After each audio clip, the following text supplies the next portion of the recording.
Media Dastak, आपकी आवाज और सच का साथ।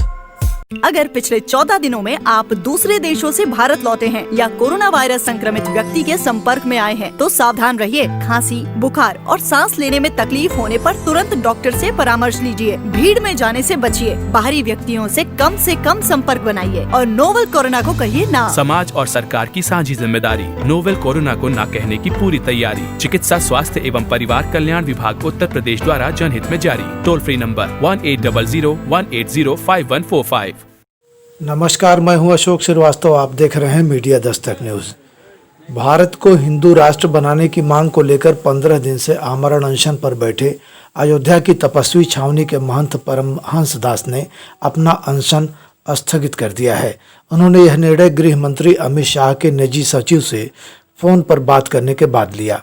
परमहंस दास ने कहा कि वर्ष 2023 तक अगर भारत को हिंदू राष्ट्र घोषित नहीं किया जाता है तो वे फिर से अपना अनशन शुरू कर देंगे। रामनगरी की प्राचीन पीठ तपस्वी की छावनी के महंत परमहंस दास लगातार भारत को हिंदू राष्ट्र बनाने की अपनी मांग उठाते रहे हैं। 12 अक्टूबर की सुबह 5 बजे से उन्होंने अपनी इस मांग को लेकर आमरण अनशन शुरू कर दिया था। सुनिए तपस्वी छावनी के महंत परमहंस दास और स्थानीय विधायक वेद प्रकाश गुप्ता को। प्रभाकर चौरसिया की रिपोर्ट। 12 अक्टूबर सुबह 5 बजे से अन्न जल का परित्याग करके भारत को हिंदू राष्ट्र घोषित करने की मांग को लेकर के मेरा आमरण अनशन चल रहा था। आज 15 दिन मुझे पूरा हो गए। आज अयोध्या विधायक माननीय श्री वेद गुप्ता जी जो है तो अचानक आए मिलने के लिए और उन्होंने जो है तो आदरणीय गृह मंत्री श्री अमित शाह जी के निजी सचिव से बात कराया और उन्होंने कहा कि वो हमारी स्पेशल जो है तो वार्ता जो है अमित शाह जी से मीटिंग कराएंगे 2 महीने के अंदर। तो इसी शर्त पर जो है हमने अनशन समाप्त नहीं किया, स्थगित किया है। और मेरा जन जागरण जो है पूरे देश में हिंदू राष्ट्र की स्थापना के लिए जन जागरण चलता रहेगा और 2023 तक भारत हिंदू राष्ट्र घोषित हो जाएगा। मुझे विश्वास है अगर कदाचित नहीं हुआ तो 2023 में अक्टूबर में ही 1 अक्टूबर से फिर आमरण अनशन करूंगा। और मेरे जीवन का यह जो है परम लक्ष्य है भारत को हिंदू राष्ट्र घोषित कराना। और इसको लेकर के जो अमित शाह जी के निजी सचिव से बात हुई है तो उन्होंने कहा है कि आदरणीय श्री अमित शाह जी को ये बात संज्ञान में है और बोले कि वो इसकी चर्चा भी कई दिन से कर रहे हैं। तो बोले खुद ही वो चाहते हैं हमसे जो है वार्ता करने के लिए। तो उन्होंने कहा 2 महीने के अंदर इस पर जो है तो हमारी उनकी मीटिंग होगी और भारत हिंदू राष्ट्र घोषित होगा, ये बिल्कुल निश्चित है। नहीं, ऐसा नहीं होगा चूंकि जैसे विधायक जी के साथ साथ जो उनके निजी सचिव ने कहा तो मुझे विश्वास है कि ऐसा नहीं होगा, वार्ता होगी।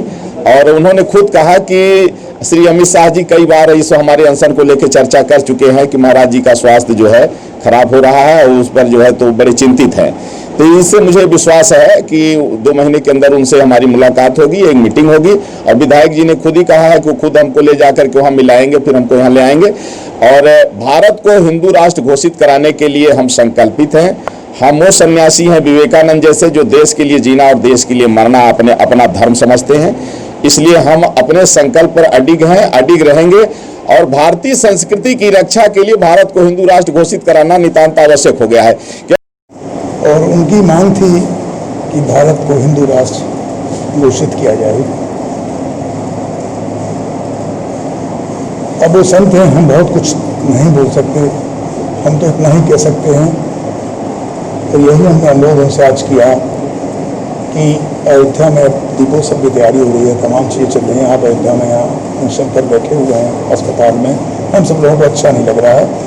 मैंने प्रयास किया कि उनकी इस भावना को केंद्र तक पहुँचाऊँ और मैंने इस संदर्भ में केंद्रीय गृह मंत्री जी के जो पॉलिटिकल सलाहकार उनसे बात भी करा दी उनकी।